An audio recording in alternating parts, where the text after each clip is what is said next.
The house on Wrenfield Lane was condemned 3 years before I bought it. I didn't know that when I signed the papers. The realtor never mentioned it.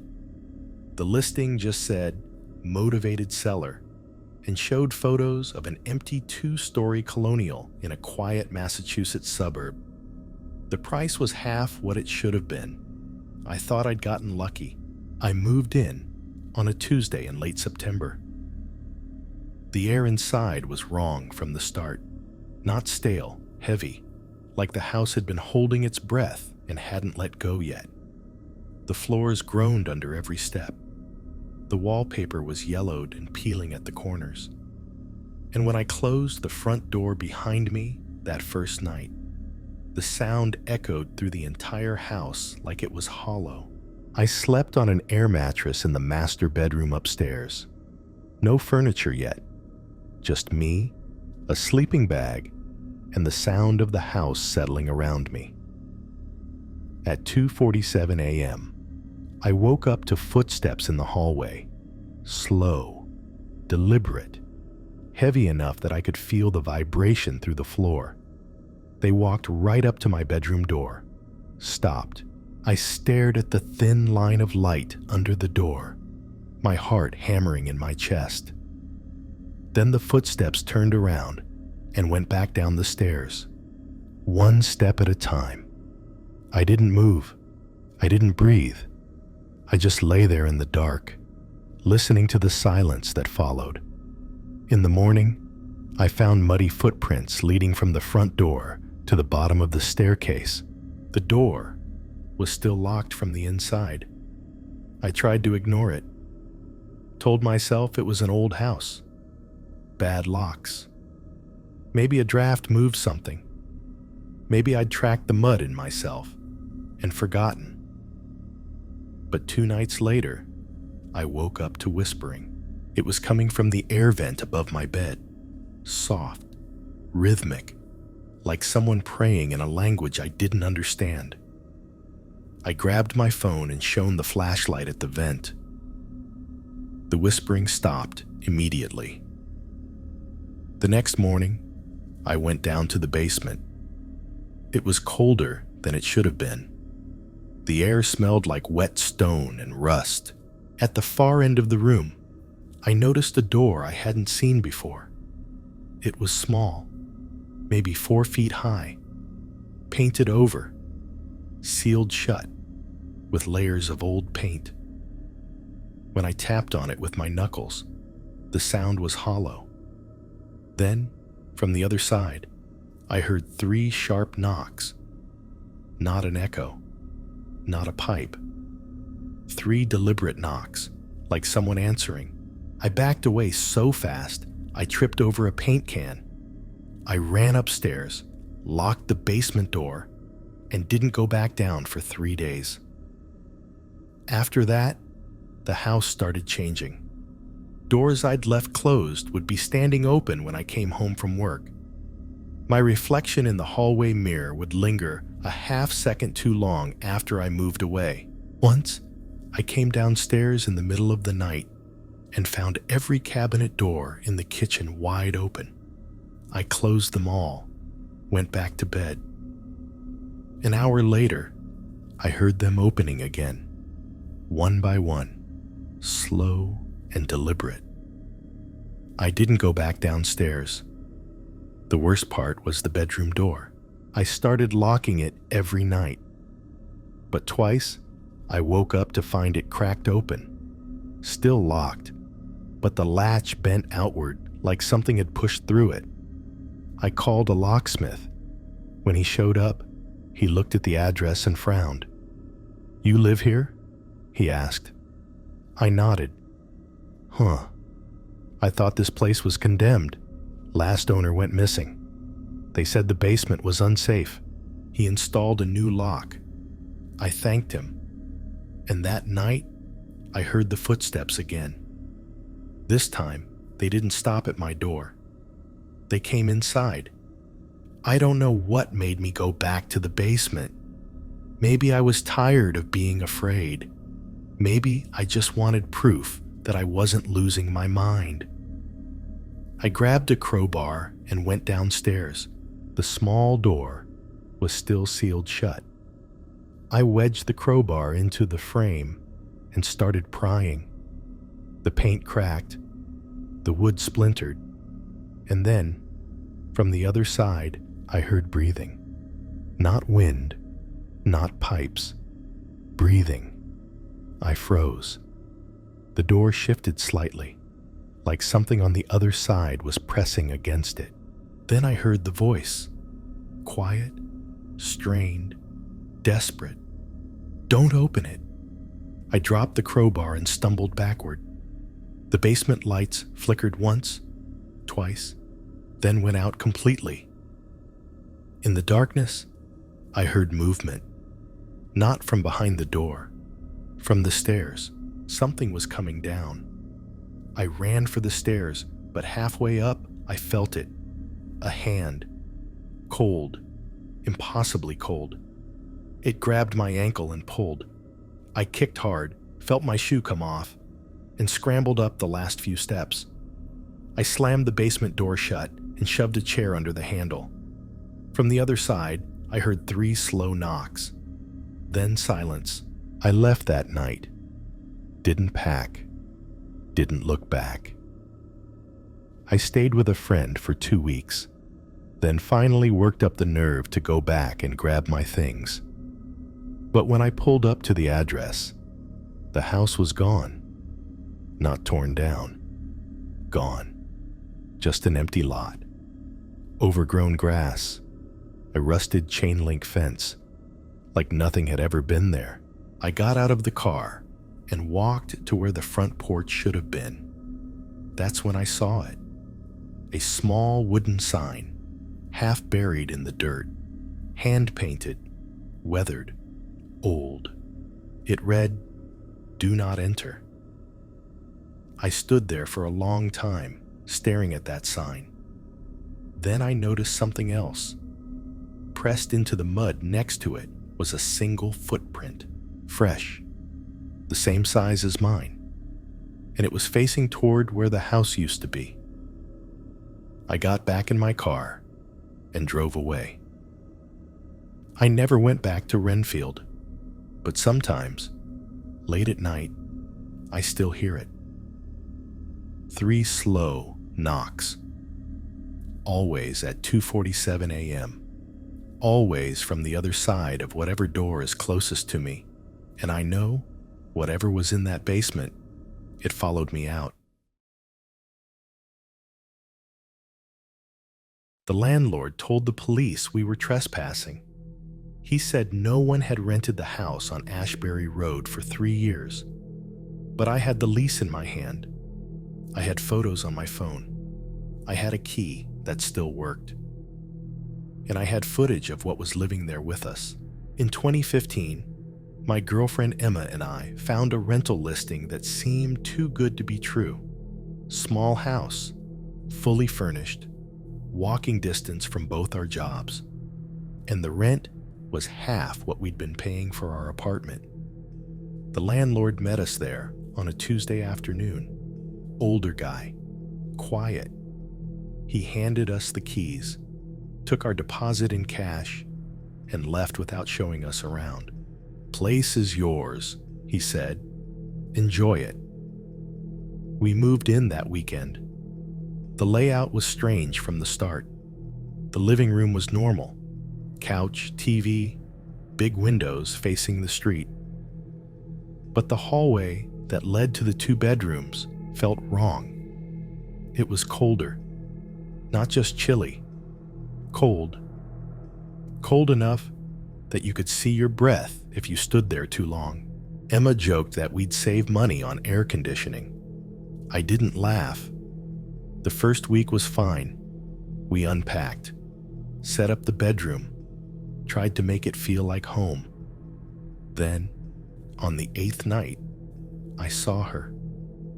I was brushing my teeth before bed when I saw movement in the bathroom mirror. Behind me, in the doorway, a woman, pale, thin, her head tilted slightly to the side, like she was trying to see what I was doing. Her hair hung in front of her face, but I could still see her eyes. They were open, wide, staring. I spun around. Nothing. When I turned back to the mirror, she was gone. I didn't tell Emma. I didn't want to scare her. But that night, I couldn't sleep.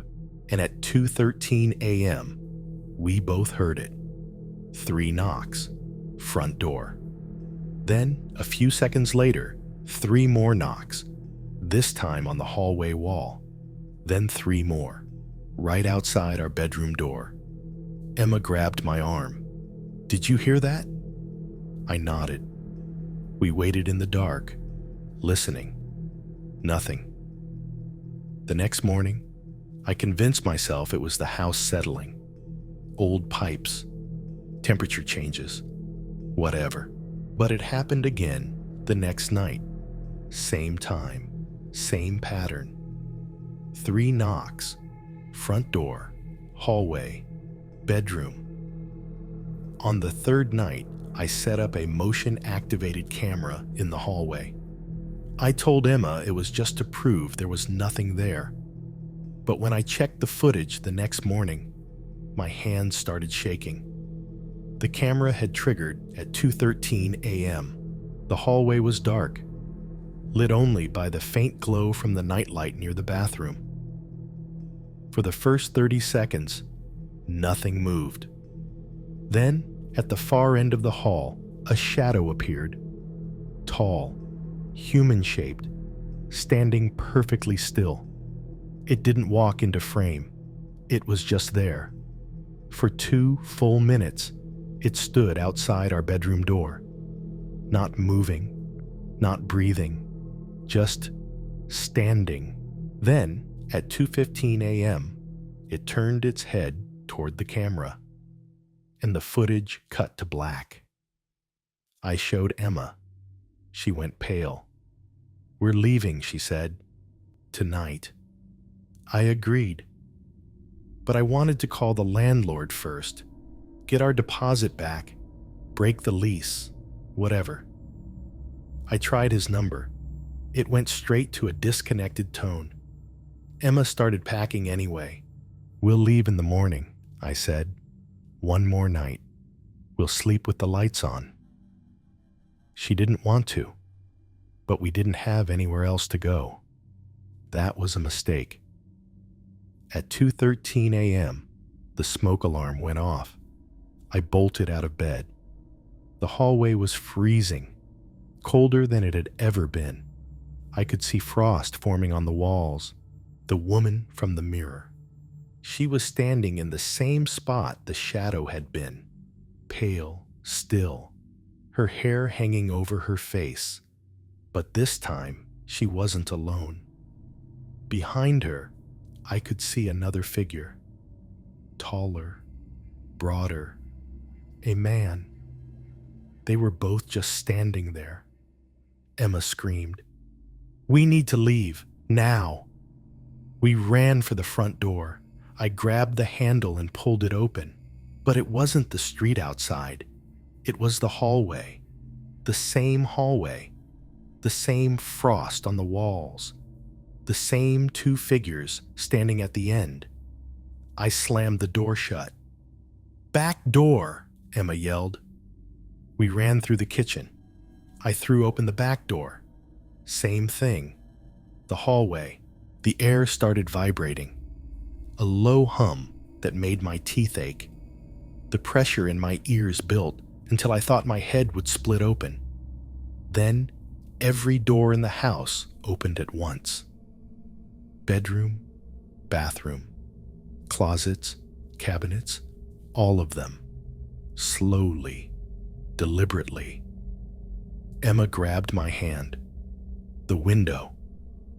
We ran to the bathroom, shoved open the window, and climbed out into the backyard. We didn't stop running until we reached a gas station 3 blocks away. The next morning, we went back with 2 police officers. The landlord was already there. He looked confused when he saw us, angry even. "What are you doing here?" he asked. I held up the lease. "We rented this house from you 2 weeks ago." He stared at me like I was insane. "No one's rented this house. Not for 3 years." One of the officers stepped forward. "Sir, do you have documentation?" I pulled out my phone to show him the photos we'd taken when we moved in. But they were gone. Every single photo. The living room, the bedroom, the hallway, all deleted. Emma checked her phone. Same thing. The officer took my key and tried it in the front door. It didn't fit. The landlord shook his head. The last people who lived here were Sarah and Michael Chen. Young couple. They died in 2012. Gas leak caused an explosion. House was condemned after that. "But we've been living here," Emma said, her voice shaking. "For 2 weeks. Ma'am," the officer said gently, "there's no furniture inside, no utilities. The house has been vacant since 2014. They let us look through the windows. He was right. Empty rooms, bare walls, dust everywhere, no couch, no bed, nothing." As we walked back to the car, I looked back one last time. In the hallway window, I saw her, the woman, standing perfectly still, watching us leave. And next to her, barely visible in the shadows, was a man. Emma saw them too. I know she did. She grabbed my arm so hard it left bruises. We never went back to Ashbury Road. But 3 months later, I got a text from an unknown number.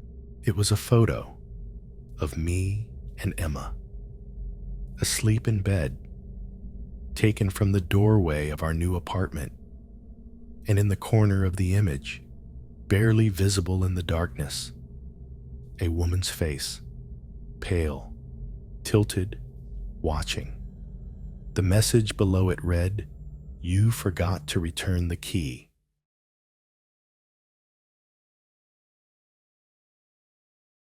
I found the cabin by accident, and for 8 years, I've been trying to leave it behind.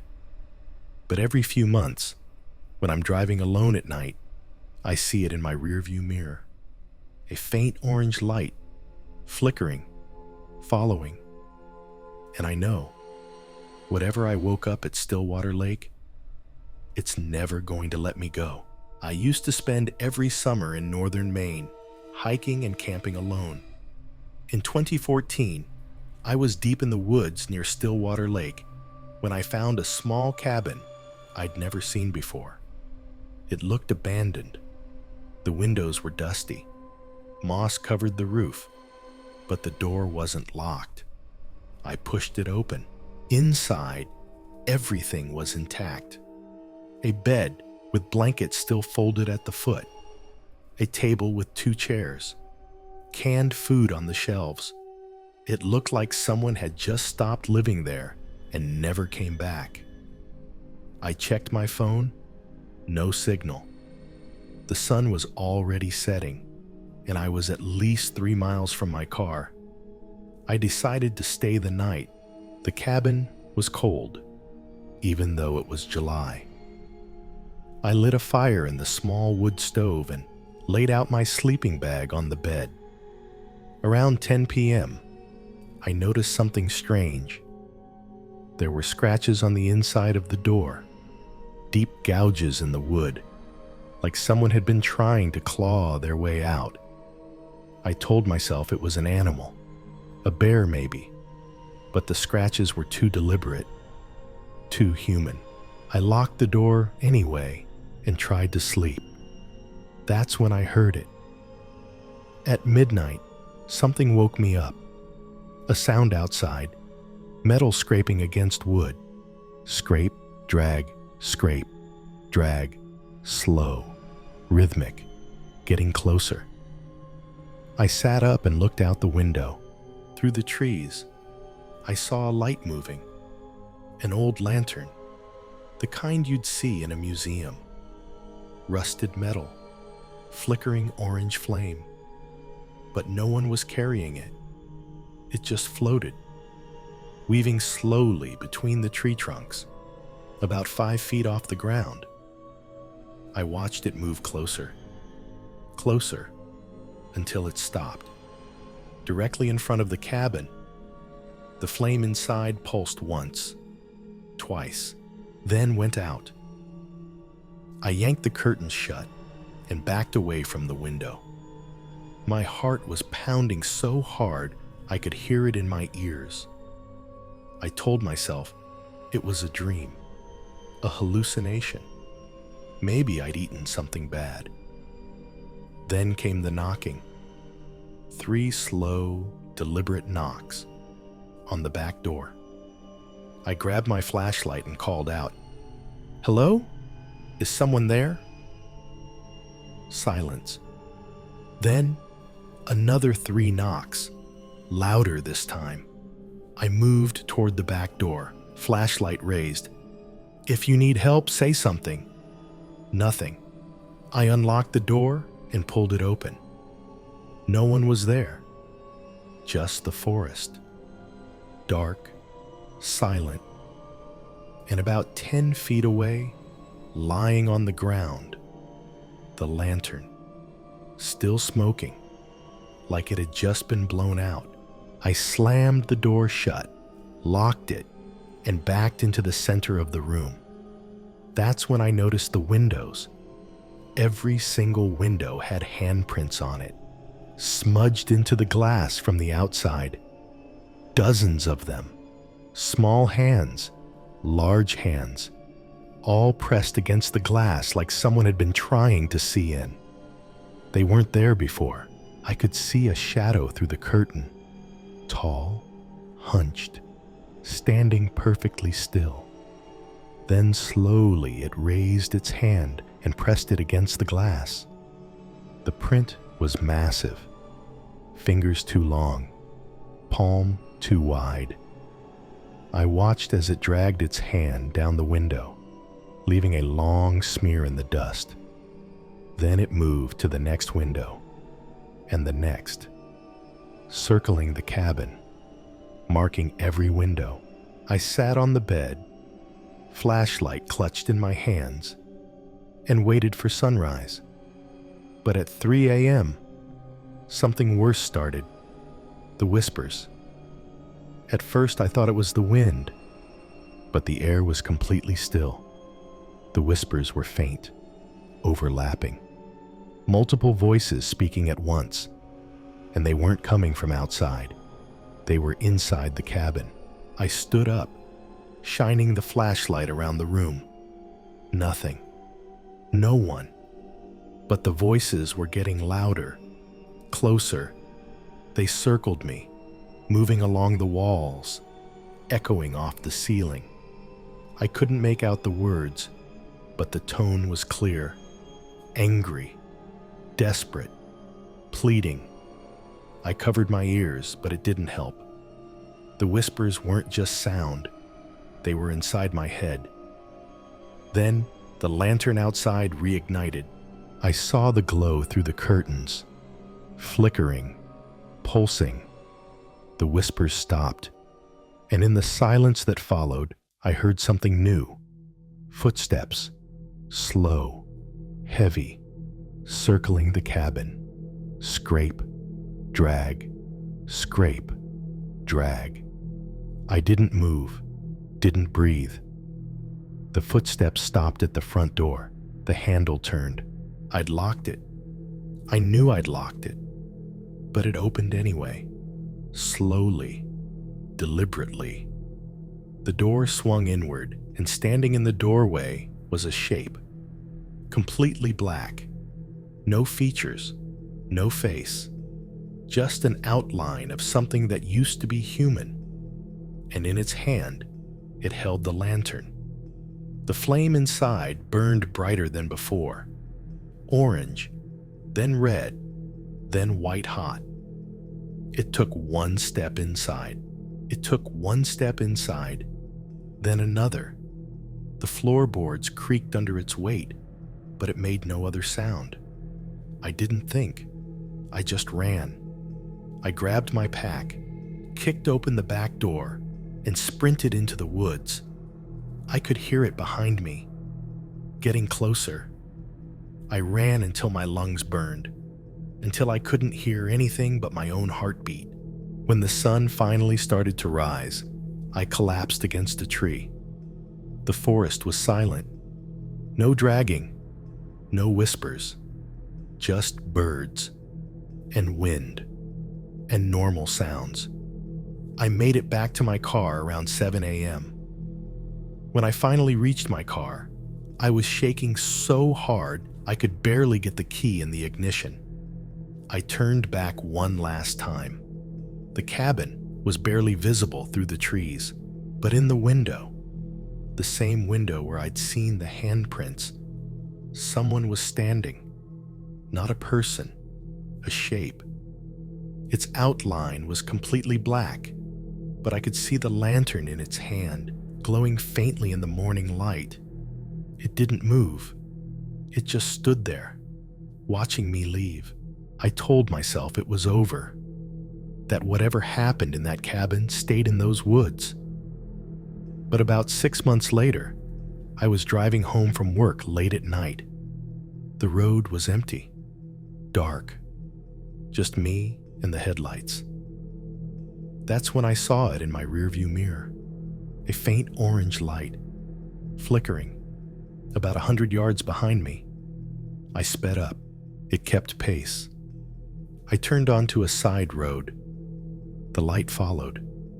I pulled over, got out, and looked back down the road. Nothing. Just darkness. But when I got back in the car and checked the mirror again, the light was closer, right behind my car. I could see it clearly now. The same rusted lantern, floating at window height, and behind it, barely visible in the glow, was the shape. I floored it and didn't look back. That was 8 years ago. I've moved 3 times since then. Different states, different roads. But every few months, when I'm driving alone at night, I'll see it. A faint orange light in my rearview mirror. Always the same distance behind me. And I know, whatever I woke up at Stillwater Lake, it's still following me.